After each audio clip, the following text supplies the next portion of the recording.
The day Eleanor Marsh told people she was getting married, nobody said congratulations. She stood in her daughter's backyard on a warm Saturday afternoon in July, holding a paper plate with a half-eaten corn cob on it, and she said the words out loud. Simple, honest words. No drama, no build-up. She said she had met someone. She said his name was Dale. She said they were going to get married in October. And the yard went quiet in a way that had nothing to do with noise. Eleanor was 58 years old. She was a big woman, she had been her whole life, and she had long ago stopped measuring herself by the comfort or discomfort that fact caused in other people. She had gray hair she kept cut short, hands that were thick and capable from years of gardening and cooking, and raising 2 children mostly alone, while her late husband Frank worked long hours at the mining company. She wore a yellow sundress that day, the kind of bright, hopeful yellow that takes courage to put on when the world has been telling you for 3 years to wear something quieter, something less. Frank had been gone for 3 years, a heart attack at 61, fast and without warning, the kind that doesn't give a man time to say goodbye, or a woman time to prepare. Eleanor had buried him in November, sold his truck by December because she couldn't look at it sitting in the driveway anymore, and spent the following 2 years trying to remember who she was outside of being his wife. It was harder than she had expected, not because she had loved him poorly.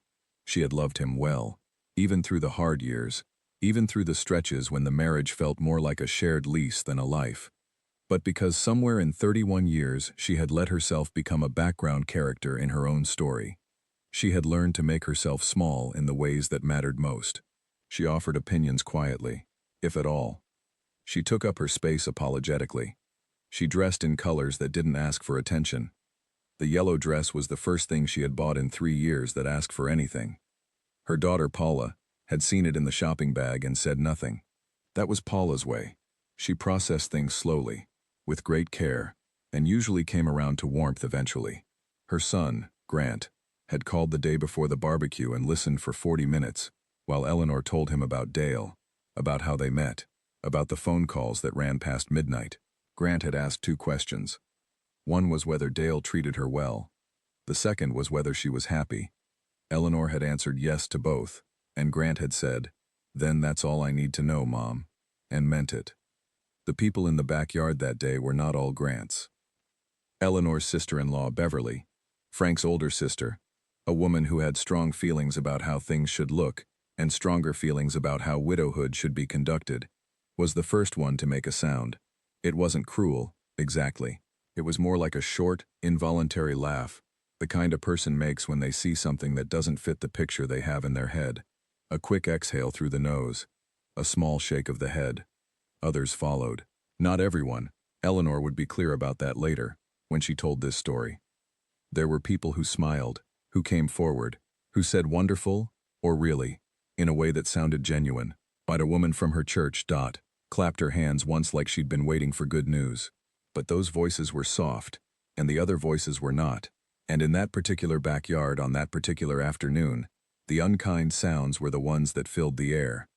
Someone, she never found out who, said something low to the person beside them, and both of them laughed. Eleanor felt it land. She was good at pretending she hadn't heard things, had been practicing that skill for decades in different rooms and different contexts, and she used it now. She smiled. She turned toward a little boy named Charlie, her great-nephew, who was chasing a lightning bug near the edge of the fence. She crouched down, her knees protesting quietly, and said, "Look at that one. Isn't he something?" Charlie said the lightning bug was the biggest one he'd ever seen. Eleanor agreed that it probably was.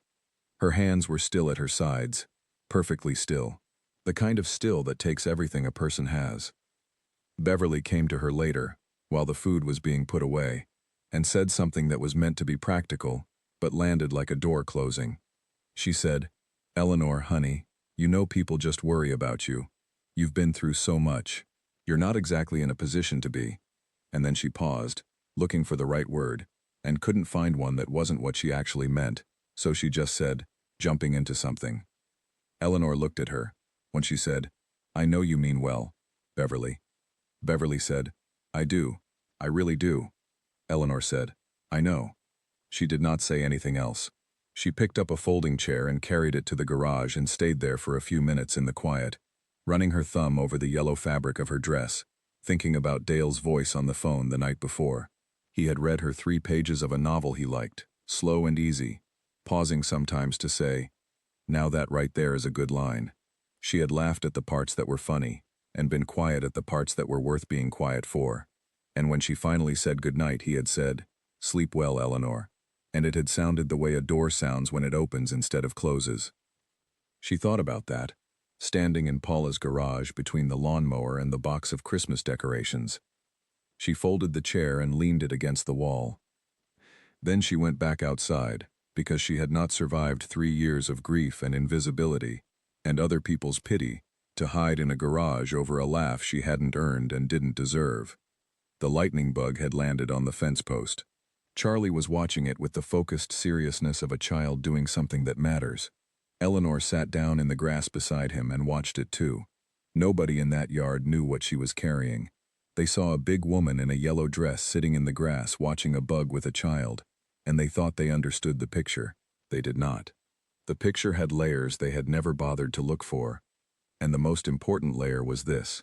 Eleanor Marsh had spent 3 years learning how to be alone, and she had done it with a dignity so quiet and so private that nobody had noticed it happening. She had kept Frank's house clean, and paid his debts, and donated his clothes to the veterans organization downtown. She had gone back to the church choir in January, 8 months after the funeral, and stood in the second row, and opened her mouth, and let the sound come out, even on the mornings when it felt like the hardest thing she had ever done. She had planted a garden in the spring, then watched it struggle through the drought, then planted it again the next year and watched it do better. She had learned to eat dinner by herself without the television on. She had learned that alone and lonely were 2 different countries, and that you could visit one without living in the other. She had done all of this without asking anyone to notice. And then, on a Tuesday night in March, at a church potluck supper she almost hadn't attended because her back was bothering her and she had soup at home, she had handed a man named Dale Kincaid a fork. Not because she felt sorry for him, not because he needed help, but because he was standing at the end of the serving table, and the forks were on her side, and it was simply the most natural thing in the world to hand him one. He had taken it and said, "Thank you, ma'am," and looked at her in a way that people almost never looked at Eleanor anymore, directly, without the flicker of adjustment that people's eyes made when they saw her, that small recalibration that happened in the space between who someone expected and who actually appeared. He just looked at her, like she was a person standing in front of him, which was exactly what she was. She had asked if he liked sweet potato pie. He said he did. She said she'd made 3. And that was how it started. Not with fireworks. Not with a dramatic realization. Not with any of the things that people expect love to announce itself with when it arrives the second time, later in life, after loss. It started with a fork, and a question about pie, and 2 people who had both, in different ways, spent years being seen as less than what they were. The yard went quiet when Eleanor announced her engagement, because nobody could imagine it, because they had decided, without meaning to, that Eleanor's story was finished, that a woman her age, her size, her situation, a widow, a background character, a woman in sensible shoes, did not get another chapter. They were wrong. The chapter had already begun. It had begun in March, in a church fellowship hall, with a plastic fork and a question asked plainly, and a man who looked at her like she was exactly what she was. The lightning bug lifted off the fence post and drifted into the dark.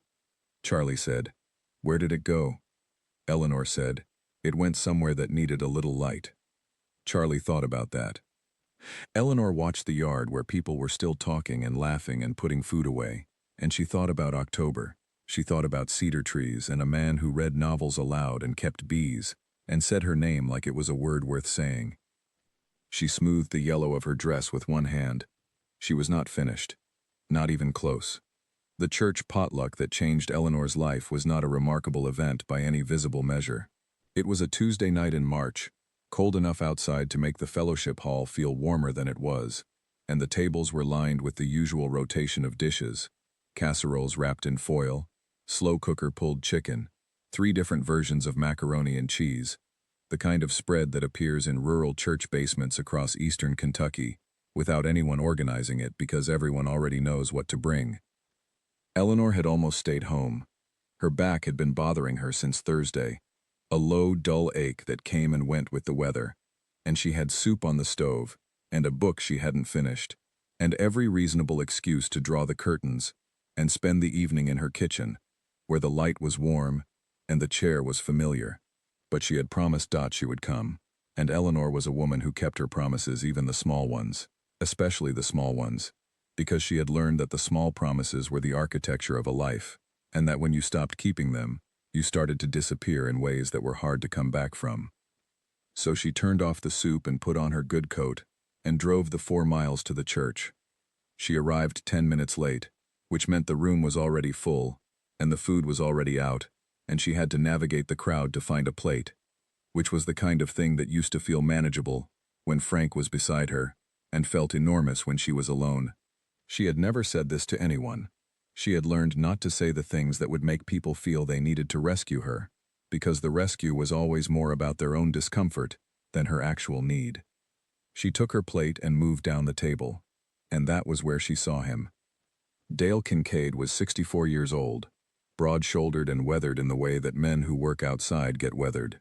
A deepness to the color of his skin, a set to his jaw that came from years of early mornings and physical work, and not complaining about either. He walked with a cane, had since an accident on horseback 7 years earlier that had rearranged 2 of his vertebrae, and ended, among other things, his marriage to a woman named Cheryl, who had decided that the man she had married was not the man she wanted to stay with. Once he came home from the hospital quieter and slower and different in the ways that pain makes a person different. Dale had not blamed Cheryl for leaving. He had understood it, even, in his slower moments. But understanding something and being untouched by it were not the same thing, and the 7 years since had left their marks. Not bitterness exactly, but a careful kind of distance. He still came to church. He still went to town. He still sat at the diner on Friday mornings with Otis, his oldest ranch hand, and talked about cattle prices, and the weather, and whatever Otis had seen on television the night before. He was present in his life, in all the ways that could be measured. But he had stopped expecting anything new. Eleanor didn't know any of this when she picked up a fork and held it across the table toward him. She just saw a man whose hands were full, plate in one, cane in the other, and the forks were on her side of the table, and the logical thing was to hand him one. She did not make a face of concern. She did not say, "Here, let me help you with that," in the voice people used when they wanted him to know they saw the cane. She did not tilt her head.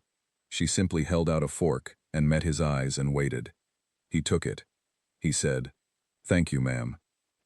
And the way he said it, plain and direct and without the slightly surprised tone that people sometimes used when Eleanor did something helpful, as if they had not expected a woman who looked the way she looked to move through the world with ease, made something settle in her chest that she couldn't name right away. She asked about the sweet potato pie. He said he liked it. She said she'd made 3, one with brown sugar, one with a little ginger, and one plain for people who didn't want the fuss. Dale said, "Which one do you recommend?" Eleanor said, "The ginger, but the brown sugar is safer if you're not sure." He said, "I'm not usually a safe bet man." She said, "Then take the ginger." He did. They sat at different tables, Eleanor with Dot and 2 women from the choir, Dale near the back with Otis and a deacon whose name she didn't know. She did not watch him through dinner. She talked to Dot about the spring planting and whether the forecast was reliable this year, and whether the church was going to fix the leak in the narthex ceiling before the April rains. And she ate her food and laughed at the right moments, and was, as she always was, pleasant and warm and fully present. But when the tables were being cleared and people were finding their coats, Dale Kincaid came to where she was stacking plates and said, "That was the best sweet potato pie I've ever had, and I've had a lot of sweet potato pie." Eleanor said, "That's a bold claim." He said, "I stand behind it." She said, "I'll be sure to make the plain one next time so you have something to compare it to." He smiled. It rearranged his face in a way that made him look younger. He said, "I'd like that." And then, carefully, like a man who had not said this kind of thing in a long time and was choosing his words with full knowledge of what they cost. He said, "Will you be here next month?" Eleanor looked at him. She said, "I usually am." He nodded. He said, "Then I'll see you next month." And he put his cane under his arm and carried his empty plate to the trash and left. Dot found Eleanor 5 minutes later with a look on her face that Eleanor recognized. The look of a woman who had seen something and was deciding whether to say it. Dot was a good woman, and a careful one, and she chose, wisely, not to say it. She just squeezed Eleanor's arm and said, "Good night," and left her to her own thoughts. Eleanor drove home in the dark, thinking about nothing in particular. She told herself that. She turned the heat up in the car and listened to the radio, and told herself she was thinking about nothing, and mostly believed it. But when she got home, she turned the soup back on, even though she wasn't hungry anymore, just to have something warm happening in the kitchen while she stood at the window and looked out at the yard where Frank's old garden had gone to weeds and dead grass, and thought about the word next month.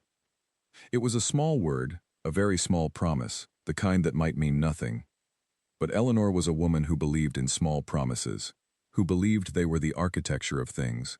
And that night, standing in her kitchen with the soup warming and the window dark, she thought about a man who had not looked at her cane first, and a man who had not looked at her body first, and a man who had taken the ginger pie when a safer choice was available. She thought, this might be nothing. And then she thought, but it might not be. April's potluck came on a Tuesday that had decided to feel like March still, rain-cold and gray, the kind of evening that makes any warm room feel like a gift. Eleanor made the plain sweet potato pie. She also made the brown sugar one.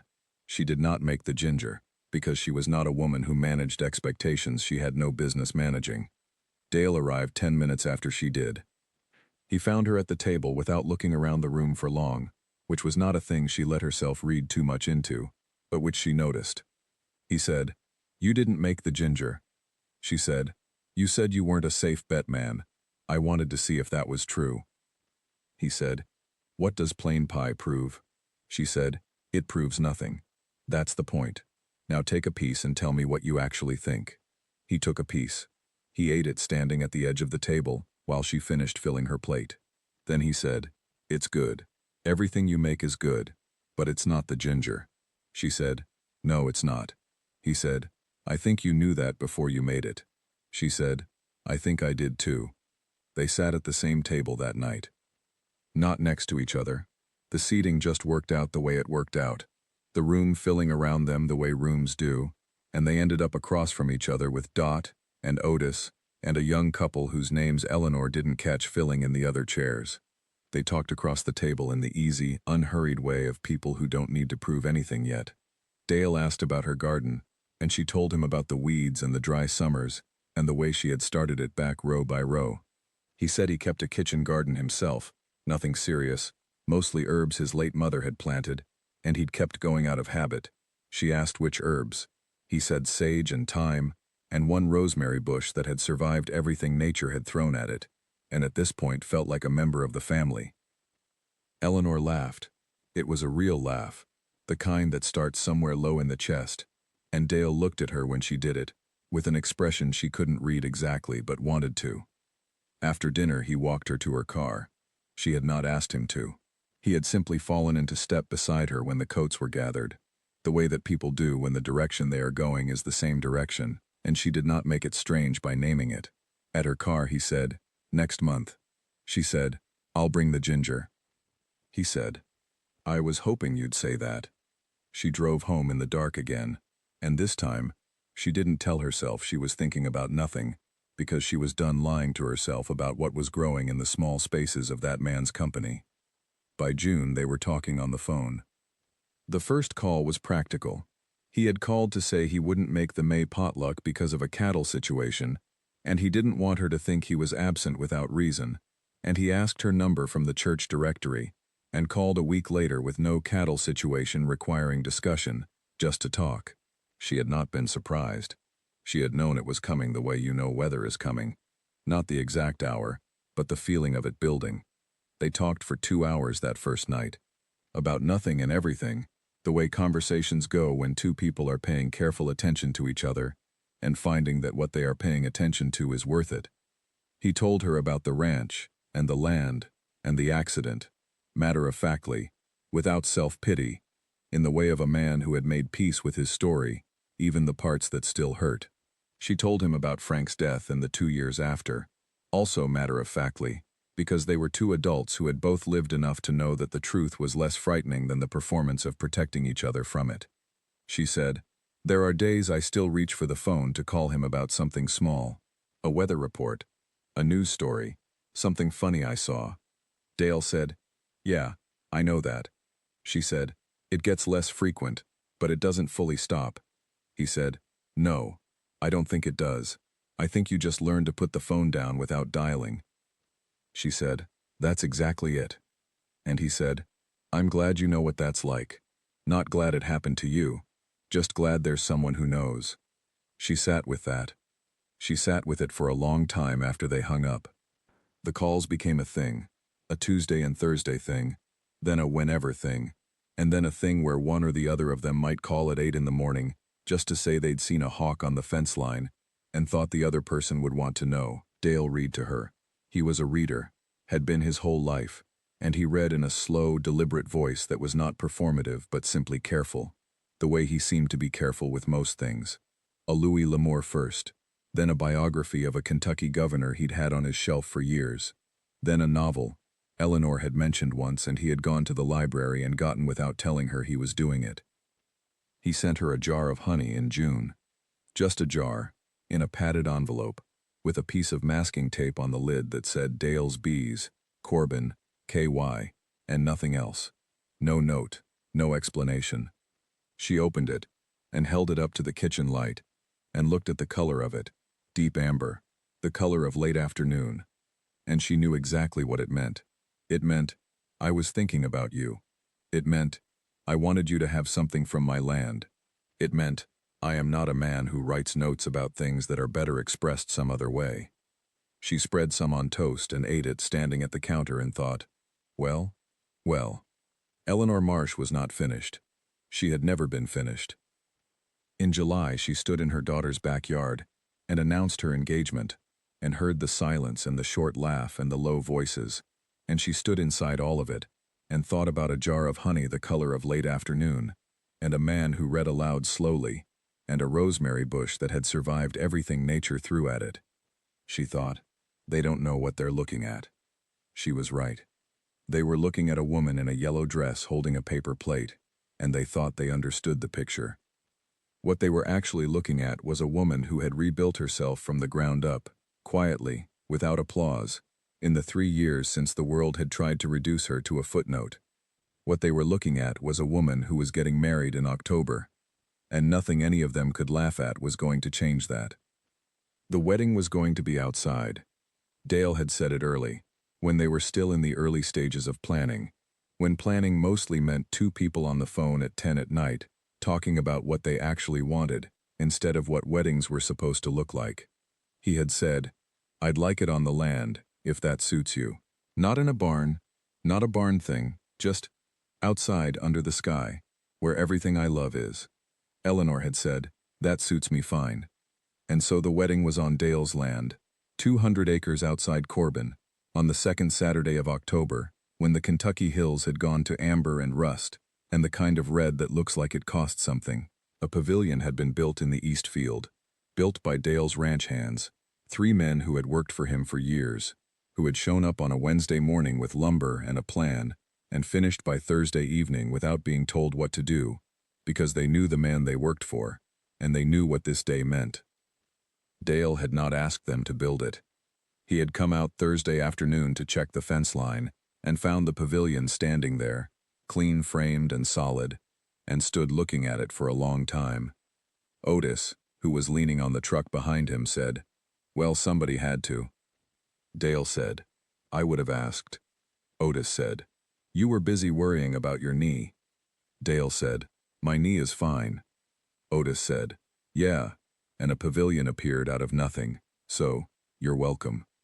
Dale had turned away before Otis could see his face. The morning of the wedding was cold, 39 degrees at 6 a.m. When Dale woke up, 41 by the time the first cars started arriving, and a thin, pale sun that had been promised by the forecast and showed up mostly out of obligation. The hills were vivid in that cold, bright way that October manages in the mountains. Every color louder than it would be anywhere else. And the east field with the pavilion and the 63 folding chairs and the cedar trees at the boundary looked like something that had been waiting to be used for exactly this. Eleanor woke up at Paula's house, 4 miles away. Paula had insisted she stay the night, and Eleanor had agreed not because she needed the company, but because Paula had asked quietly, and with a sincerity that was different from her usual careful distance, and Eleanor knew her daughter well enough to know that asking quietly was sometimes the hardest thing Paula could do. They had shared breakfast, just the two of them, at the small table in Paula's kitchen. Eleanor ate eggs and toast. Paula ate half a piece of toast, and held her coffee with both hands. They talked about things that were not the wedding, the weather, the garden, a television program Paula had been watching. They talked the way people talk when the real conversation is happening underneath the one they're having. Both of them aware of it. Neither of them ready to surface it. Then Paula said, "I should have said more. At the barbecue, I should have said more." Eleanor looked at her. Paula said, "I was surprised. I know that's not an excuse. I hadn't let myself imagine it for you. And then it was real. And I didn't know what to do with that. And I was quiet when I should have been loud. And I'm sorry." Eleanor reached across the table and put her hand over her daughter's. And she said, "You came around." Paula said, "Not fast enough." Eleanor said, "Fast enough. Everyone gets to be surprised by things that are real. The question is, what you do when the surprise wears off." Paula was quiet. Eleanor said, "You're here this morning, aren't you?" Paula said, "Yes." Eleanor said, "Then that's fast enough." They finished breakfast. Paula helped with Eleanor's hair, a simple twist, nothing fussy, the kind of thing Eleanor could have done herself but accepted the help with, because some things are better shared. Eleanor wore the yellow dress, not a wedding gown. She had looked at wedding gowns, had spent exactly one afternoon in a bridal shop with Dot, before both of them quietly agreed that none of the white and ivory things on those racks were the right thing, not because of her size, not because of any rule, but because Eleanor Marsh was not a woman who arrived in white. She was a woman who arrived in yellow, in the color she had chosen on a clearance rack at Walmart when she was just beginning to reach for things again. She would arrive today the same way she had arrived at that barbecue in July, as herself. Grant was waiting at Dale's property when they pulled up, standing near the tree line in the suit he had bought last minute, and worn with boots because that was Grant. He hugged his mother for a long time without saying anything, and when he let go his eyes were wet and he looked away quickly. Eleanor said, "Oh, don't start, or I'll start." Grant said, "I'm not starting. You look really good, Mom." She said, "I know." He laughed. The chairs were filling. People she recognized, people she didn't. Dale's people, his church, his neighbors. The men who had built the pavilion sitting in the third row still wearing their work jackets because nobody had told them to wear anything else and they hadn't thought to ask. Otis was up front beside the space where Dale would stand, wearing a gray suit that looked like it had been in a closet for several years and was now doing its best. He looked uncomfortable in the way that men who spend most of their time outdoors look in formal clothes. Present, but not quite settled, like a fence post that's been moved to a new hole. Beverly was there, near the back, third chair in from the aisle, wearing a dark blue dress and the expression Eleanor had catalogued in July, the expression of a person eating something they'd ordered and didn't like, but had already paid for. Eleanor saw her from a distance as she stood at the edge of the field waiting, and she looked at Beverly the way you look at weather, noting it, accepting it, moving on. The music started.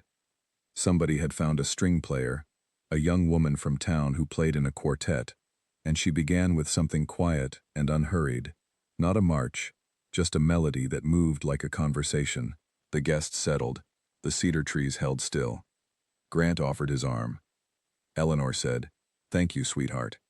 Then she said, "I'm going to walk alone." Grant blinked. She said, "I've been on my own for 3 years. I came this far without a hand to hold. I want to arrive by myself." She paused. She said, But you can walk next to me. Just not holding me up. Grant said. Okay. And he walked beside her. A step off to the left, not holding her arm. Just there. That was exactly what she needed. Presence without support. Company without the suggestion that she required steadying. They walked across the cold grass toward the pavilion. Eleanor felt the cold on her arms and did not mind it. She felt the eyes on her and did not mind that either, because she had practiced, over 3 years, the discipline of moving through space without apology, and she was good at it now in the way that you get good at things that once cost you everything. And she saw Dale. He was standing at the front of the pavilion, cane at his side, and when he saw her coming he did not smile right away. He just looked at her, the way he had been looking at her since March, directly, without adjustment, without the flicker, like she was exactly and precisely the thing he expected to see, and the thing was good. Then he smiled. She kept walking. At the front she came to stand beside him, and the minister, a short woman named Ruth, who had known Dale for 20 years and met Eleanor twice, and apparently liked what she found both times, began to speak. Eleanor heard the words, but she was also aware of other things. The cold air, the smell of cedar, the weight of her dress against her ankles, the fact that Dale's hand had found hers at some point in the first minute of the ceremony, and she had not noticed the exact moment it happened, only that it was there. They had written their own vows. Or rather, Eleanor had written vows, because she was a woman who knew what she wanted to say, and had sat down at her kitchen table one evening, with a pen and a piece of paper, and written it out.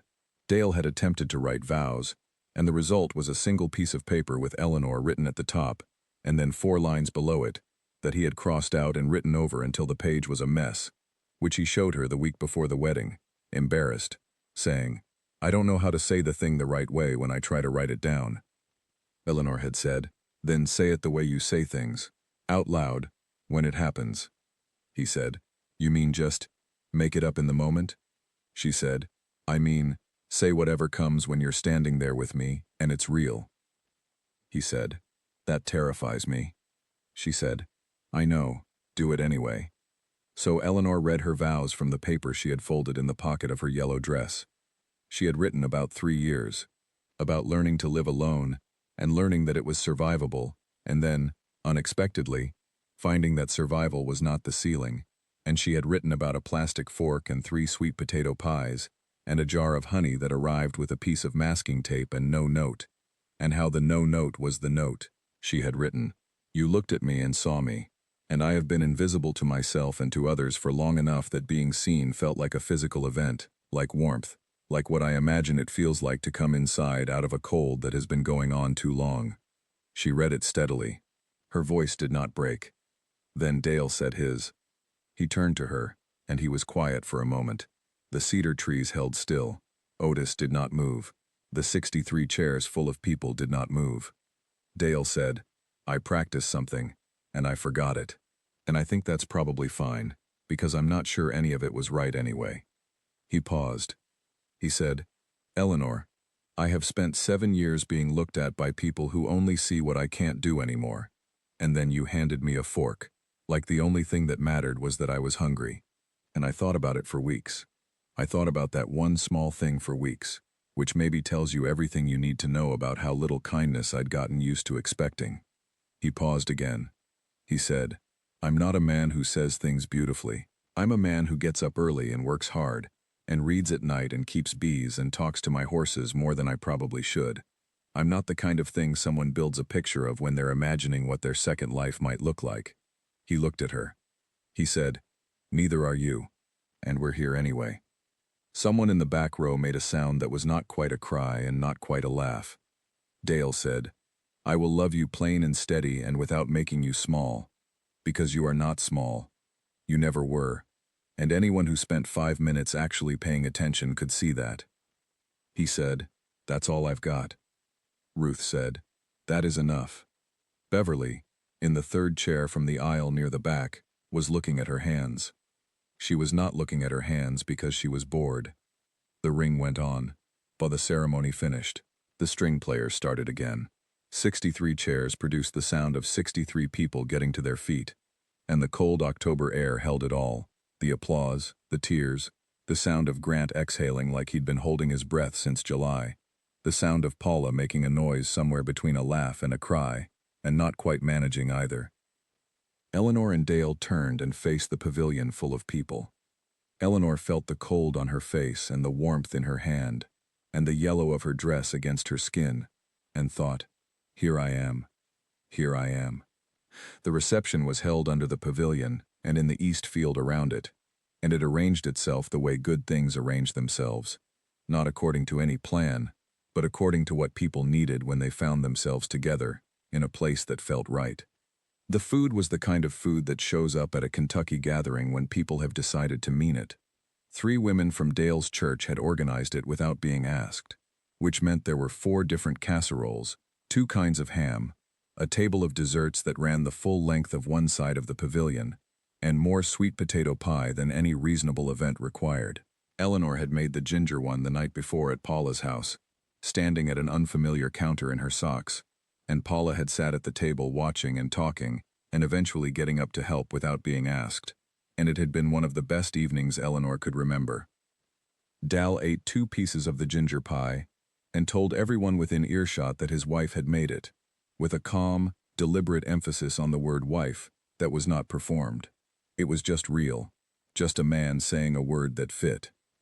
Otis, who was now sitting in one of the folding chairs with his suit jacket unbuttoned and a plate on his lap, said, "I've been telling him for years that a man who keeps bees ought to know someone who makes sweet potato pie." He said it like it was a logical conclusion he'd reached independently, and had nothing to do with the fact that he had clearly spent the past several months rooting for this outcome. Dale said, "You never told me that." Otis said, "I thought it." Dale said, "That's not the same thing." Otis said, "It worked out, didn't it?" He had a point. The string player had finished her formal set and put on a speaker. Someone's phone connected to something, the kind of casual arrangement that somehow produces better music at a wedding than any amount of planning, and the yard filled with sound. Patsy Cline, which nobody had requested, but which nobody questioned either, because a Patsy Cline song arriving at a Kentucky wedding reception is not a surprise, it is a confirmation that the world sometimes knows what it's doing.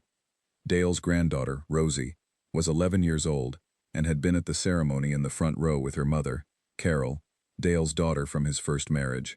Carol was a quiet, watchful woman who had taken the news of her father's engagement with the same careful deliberation that she apparently approached most things, and who had come to Eleanor's house in August with a pound cake and 2 hours to spend, and had left, Eleanor thought, satisfied. Not comfortable yet, not fully, but satisfied. She was a woman who loved her father, and had watched him diminish in the quiet ways that lonely people diminish, and she recognized, even if she didn't say it, that Eleanor was the reason he was not diminished anymore. Rosie had no such careful distance. Rosie was 11, and she had decided she liked Eleanor the first time she met her, because Eleanor had showed her how to tell which tomatoes were ready by smell alone, and any adult who taught you something useful with your senses was an adult worth knowing. During the reception, Rosie found Dale. He was standing near the edge of the pavilion with a cup of something hot, watching the field, taking a moment of quiet the way he did. A man who loved people but needed, occasionally, to stand at the edge of them. Rosie said, "Grandpa." He looked down. She said, "Can we dance?" He looked at his cane. He looked at the dance floor that someone had cleared in the middle of the field. A patch of grass flat enough to work, marked by nothing except the fact that 2 people had started dancing on it, and others had followed. He said, "Rosie, my knee isn't great today." Rosie said, "I know. I'll be your other leg." Dale looked at her for a long moment. He said, "Where did you get that?" Rosie said, "I don't know. It just made sense." He set his cane against the pavilion post. Otis, who had appeared as if by instinct, picked up the cane and held it without comment, the way a man holds a cane for another man when the other man has decided he's not going to need it for the next 3 minutes. Dale put his hand on Rosie's shoulder. She put her hand on his waist. She was exactly the right height for it, and they began to move, slowly, listing slightly to his stronger side, both of them working out the balance together without talking about it. Rosie was serious and focused, the way she was when she learned things, and Dale moved with the careful, deliberate grace of a man who knows his body's limits and has stopped being ashamed of them. The music carried them. The people around them noticed. It happened gradually, the way attention shifts at a gathering when something real is happening in a corner of it. And conversation slowed. People turned. Nobody said, "Look at that," because the looking was just the natural thing that eyes do when they find something true. Beverly was standing near the dessert table, with a cup of coffee and a plate she hadn't eaten much from. And she was talking to a woman she knew from the church auxiliary, about something that was no longer the thing she was paying attention to. She was watching the dance floor, watching Dale and Rosie, watching the particular quality of that image. A man with a damaged body, and a child who had simply decided to solve the problem by becoming part of the solution. And something was happening in her face. Eleanor saw her. Eleanor was across the pavilion, and she saw Beverly watching the dance. And she saw the expression change. The careful, controlled expression that Beverly wore in the world like a second coat. The expression that kept things managed and sorted and correctly assessed, beginning to break around the edges. Not collapse, just soften, the way something hard softens when it is held against warmth long enough. It was only a moment. Beverly pulled it back. She looked down at her coffee, then up at the woman she'd been talking to, and resumed the conversation. But Eleanor had seen the moment before she pulled it back, and she had understood it, and she thought, that's as close as you're going to get from her. She decided it was enough. Not everything was resolution. Not everything was apology and forgiveness, and the clean clearing of old accounts. Some things were a woman standing at a dessert table with a coffee cup, watching a little girl hold up a man who had been told he was diminished, and feeling something shift behind her own eyes that she couldn't quite manage before she locked it back down. That was human. That was as human as anything else at this reception. Eleanor let it be what it was. Grant found her a few minutes later. He said, "Mom." She said, "I know." He said, do you want to dance?" She looked at the patch of grass in the middle of the field. She said, "In a minute. I want to watch for a minute." Dale and Rosie were finishing. The song was winding down, and they were slowing with it, still listening, still balanced, Rosie's face still serious and focused. When the music stopped, they stood still for a second, and then Rosie looked up at Dale, and Dale looked down at Rosie, and something passed between them that had no name and needed none. The people around them applauded. Not the applause of a performance. The applause of people witnessing something they hadn't expected to need. Otis stepped forward with the cane and Dale took it back without drama. And the moment closed the way. Moments close when they're complete. Eleanor walked out to the dance floor. Not with Grant's arm, though Grant was there beside her. She walked out onto the grass and began to move slowly, alone, not performing it, just moving, because the music was there, and the day was real, and she had been still for long enough. Grant took her hand. Then Paula took her other hand, quietly, from the other side, which was not like Paula, but was the truest thing Paula had done all day. Then one of Dale's ranch hands, a young man named Cody, who had helped build the pavilion and was now clearly uncertain what to do with his hands at a wedding, came onto the grass and began moving nearby, because the alternative was standing there doing nothing, and that seemed worse. Then more people. Eleanor had not organized this. She would be clear about that later. She had simply moved, and the dance floor filled around her, the way warmth fills a room, the way people move toward something true, without being able to explain exactly why. Dale came to her from the edge. He moved without the cane, slowly, carefully, his hand out. She took it. They moved together, not elegantly, not the way she had once danced with Frank at his cousin's wedding in the 80s, when they were both young and everything was still ahead of them. Not like that. This was slower, more careful, two bodies learning each other's rhythms, finding the places where the weight transferred, and where the limitations were, and how to work within them. It was better than elegant. Dale leaned close and said something in her ear. She said, "What?" He said it again. She laughed. Later, Grant asked what he had said, and Eleanor said, "He said the ginger pie was still the best thing he'd ever eaten, and I told him, that's a low bar for a wedding day compliment. And he said, I misunderstood, that the pie was second and I was first, and Grant said, Mom, that man, and Eleanor said, "I know." Beverly left the reception before it was over. She made her goodbyes quietly, shook Dale's hand, said something to him that Eleanor was not close enough to hear, and did not ask about afterward. On her way out, she stopped briefly near Eleanor. She said, "He seems like a good man." Eleanor said, "He is." Beverly said, You look well, Eleanor. You really do." Eleanor said, "Thank you, Beverly." It was not more than that. It was not an apology, not a retraction of the laugh in July, not an accounting of anything that had been said, or left unsaid, over 3 years of Frank's absence and Eleanor's invisible, unspectacular, essential survival of it. It was 2 women on a cold October evening, one of them leaving and one of them staying, finding the exact words that were available to them. Eleanor found they were enough. She watched Beverly walk to her car. Then she turned back to the reception, to the lights strung under the pavilion, to the voices, to Otis telling a story that had everyone near him leaning in, to Rosie eating a 3rd piece of sweet potato pie with the focused commitment of a person who takes good things seriously. She turned back to all of it. And she stayed. The morning after the wedding, Eleanor woke up at Dale's ranch and did not know, for just a moment, where she was. It passed quickly. The smell of the room was cedar and something familiar she was still learning. Wood oil, clean laundry, the faint trace of the outdoors that a man carries even into his own house when he spends most of his life outside. The light coming through the curtain was the pale gray of early October morning, and it fell across the floor in a soft rectangle, and the house was quiet. Dale was not in the bed. She could hear him in the kitchen. She lay still for a moment and listened to the sound of a man making coffee in the next room, and thought, "This is real. This is a real thing that has happened." She got up. The kitchen was warm. Dale was at the stove with his back to her, and the cane hooked over the counter edge, and he turned when he heard her and said, "Good morning," and poured her a cup of coffee without asking how she took it, because he had known since the 2nd week of phone calls.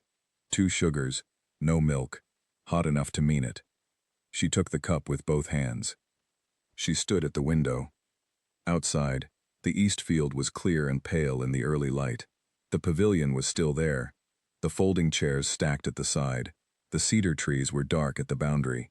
It looked, in this light, like a field that had held something important and was holding the memory of it. Dale came to stand beside her. He said, "We'll take the chairs back today." She said, "Not yet." He looked at her.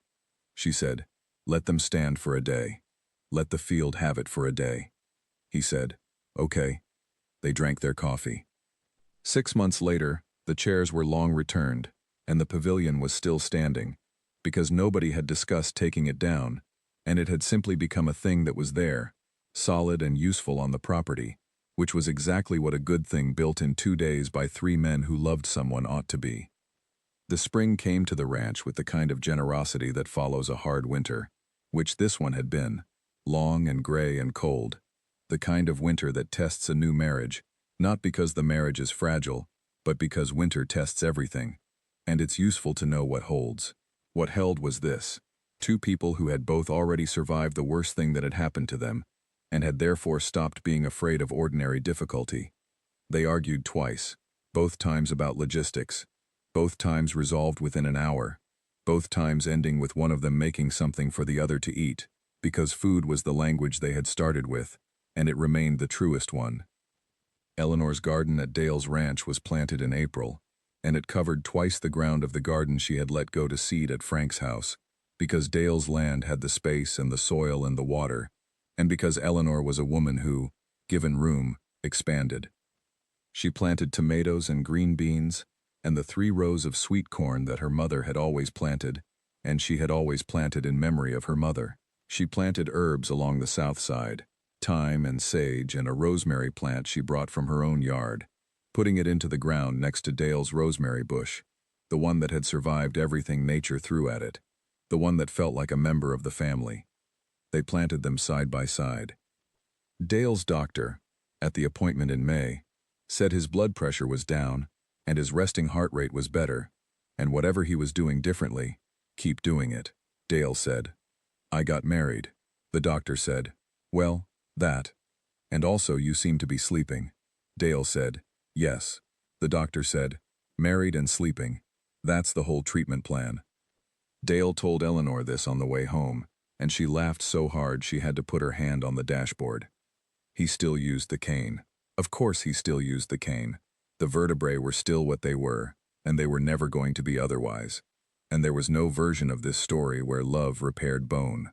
But something had shifted in the way he carried it, something that was hard to name, and that Eleanor only noticed because she had been paying close attention since March, and she knew what the before looked like. The before was a man who held the cane slightly ahead of himself, slightly apologetically. The way you hold something you've been told is shameful. The after was a man who set it where he needed it, used it as a tool, moved through the world without the apology. Eleanor had not said a word about it. She had simply never looked at the cane the way people had looked at it before, never hesitated at the threshold of it, never offered to carry things he could carry, never adjusted her pace in a way that announced she was adjusting her pace. She just moved through the world beside him, and apparently that was sufficient, and eventually he had stopped performing the apology, because there was nobody to perform it for. Beverly called in March. The call came on a Saturday afternoon when Eleanor was in the garden pulling early weeds, and she came inside to the phone with dirty hands and answered it to Beverly's voice, which was careful in the way it always was, and also slightly different. Something tighter under the careful, like a person who has been working up to something and is now committed. But Beverly said she was calling to see how things were. Eleanor said things were good. Beverly said, "Dale seems to be treating you well." Eleanor said, "He does." There was a pause. Then Beverly said, "I've been meaning to ask, what's growing well so far this spring? I'm having trouble with my tomatoes, and I remembered you always had luck with them." Eleanor looked at the dirt under her fingernails. She said, "What kind are you growing?" Beverly said, "I'm not sure. The little yellow ones." Eleanor said, "Those are fussy about drainage. What's your soil like?" Beverly said, "It's clay-heavy on the north side." Eleanor said, "There's your problem. Add some sand and compost before you plant. And don't water from overhead. Do it at the base and only in the morning." Beverly said, "That's very helpful. Thank you." Eleanor said, "Of course." Beverly said, "Eleanor." Eleanor waited. Beverly said, "The garden sounds lovely. What you're doing out there?" Eleanor said, "It is." There was a pause that was not quite a pause. That was a pause with something on the other side of it, that Beverly was choosing not to say, but that was there nonetheless. Eleanor said, "Come see it sometime." Beverly said, "I might." They talked for 19 minutes about tomatoes and drainage and a plant catalog Beverly had gotten in the mail, and whether any of it was worth the prices they charged. They did not talk about July. They did not talk about October. They did not talk about the laugh that had happened in the backyard, or the careful cracking expression on Beverly's face during a dance at a pavilion in a field. They did not need to.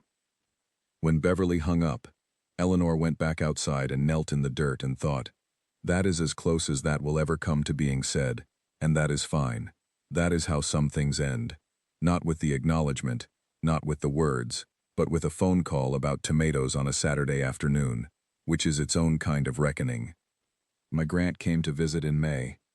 He came for a weekend and spent most of the first day walking the land with Dale, while Eleanor let them, because she understood that her son needed to assess the man in his own way, and the assessment had to happen without her in it. They came back from the walk 2 hours later looking like men who had talked about something real. Not easy, but real. And Grant spent the rest of the weekend relaxed in a way he hadn't been in years, maybe since before Frank got sick, since before the long haul of the illness and the grief, and the years of watching his mother navigate all of it alone. On the last morning, Grant said, "He's a good man, Mom." Eleanor said, "I told you that in October." Grant said, "I know I needed to see it." She said, "I know you did." He said, "Are you happy?" She thought about this. She thought about the word, what it meant when applied to a life as opposed to a moment, how happiness as a permanent state was the kind of thing that existed in stories and commercials, and how what was real was something larger and more textured than that. She said, "I'm awake." Grant looked at her. She said, "For 3 years I was surviving, and survival was enough. It was a lot. Actually, it was hard, in ways I didn't always tell you. But there was a quality of dampened, everything a little muffled, a little behind glass. And now it isn't. Now things have their full texture. The cold feels cold. The food tastes like what it is. The morning feels like a morning. That's what I mean when I say awake. I'm all the way inside my life. Grant was quiet for a long time. He said, "Okay, I think that's better than happy, actually." She said, "I think so too." Dale brought Eleanor coffee every morning without asking how she took it. It was a small thing. It was the kind of thing that in the architecture of a life becomes the structure itself, the thing everything else rests on, not because coffee is significant, but because coffee every morning without asking how you take it is a man saying, "Every morning, I have been paying attention. I have always been paying attention. You do not have to tell me who you are because I already know, and I am not going anywhere." Eleanor had not told him what it meant. She did not have the language for what it meant to be known quietly by someone who had every reason to have given up on knowing people quietly. There was no sentence for it that wouldn't shrink it, and she was done shrinking things. So she took the cup with both hands, every morning, and drank it hot enough to mean it, and that was the whole of the conversation, and it was enough. In October, on the anniversary of the wedding, Rosie came to visit. She arrived on a Saturday morning with Carol and stayed through the afternoon, and by noon she was in the garden with Eleanor, which was where she had been the last 3 times she'd visited, because the garden was where things were explained without too much talking, and Rosie was a child who preferred to learn with her hands. Eleanor showed her how to check the tomatoes by smell. Rosie said, "You showed me this before." Eleanor said, "I know, that smell again." Rosie smelled. She said, "They're ready." Eleanor said, "That's right."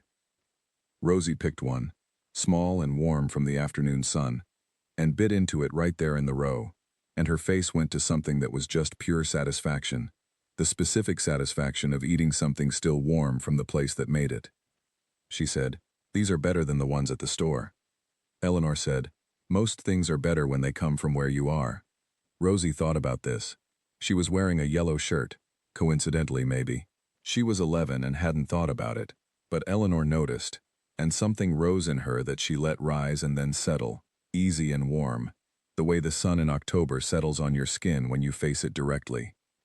Carol had found Dale at the pavilion, and the two of them were talking, father and daughter, slow and comfortable, the way their relationship had gone since Carol had come around to this new chapter.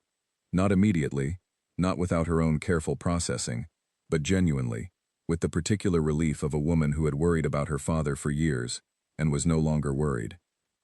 Otis drove by in his truck around 3, slowed, leaned out the window, looked at the pavilion and said, "Still standing." Dale said, "Still standing." Otis said, "Good," and drove on. Eleanor was still in the garden when the light began to change the way it changes in the mountains in late afternoon, going gold and deep, the cedar trees at the boundary turning to silhouette. She stood up from the row she'd been working and felt the ache in her knees and her back, and didn't mind any of it, because the ache was the result of work done in a place that was hers, and she had learned the difference between the pain that costs you and the pain that just means you've been alive in your body today. Rosie was sitting on the fence at the edge of the garden, watching the light change on the hills. She said, "Eleanor." Eleanor said, "Hmm?" She said, "Do you think the same lightning bug from Charlie's party is still out there somewhere?" Eleanor considered. She said, "Lightning bugs don't live that long individually, but their whole family is still out there, thousands of them." Rosie said, "So it's like the same one." Continued. Eleanor said, "Something like that, yes." Rosie looked at the hills. She said, "That's a good way to think about things." Eleanor thought about Frank, who was not here. She thought about the garden at Frank's house, the one that had gone to weeds for 2 years while she found her way back. She thought about the yellow dress on a clearance rack, her hand reaching for it before she fully knew why. She thought about a plastic fork, and a question about pie, and a jar of honey that arrived with no note, because the honey was the note. She thought about a man who read novels aloud, slowly, pausing at the good lines. She thought about standing in a cold field in a yellow dress, alone, walking herself across the grass toward a future she had built entirely from scratch, in the 3 years when the world had decided she was probably finished. The light was gold on the hills. She said, "Yes, Rosie, it's a very good way to think about things." Dale came across the east field toward them, cane in one hand, 2 mugs in the other, her coffee, and whatever he'd made for himself, brought out without discussion because the afternoon had reached the hour when they drank something warm, and watched the light leave the mountains, and he knew, as he knew everything about her now, that she would be exactly where she was. Eleanor took the mug with both hands. She faced the light. She was awake. She was entirely, completely, irreversibly awake. And the October hills held everything, the old grief and the new warmth and the yellow dress and the pavilion that nobody had taken down, held it all the way mountains hold things, without effort, without end, without needing to be told what matters.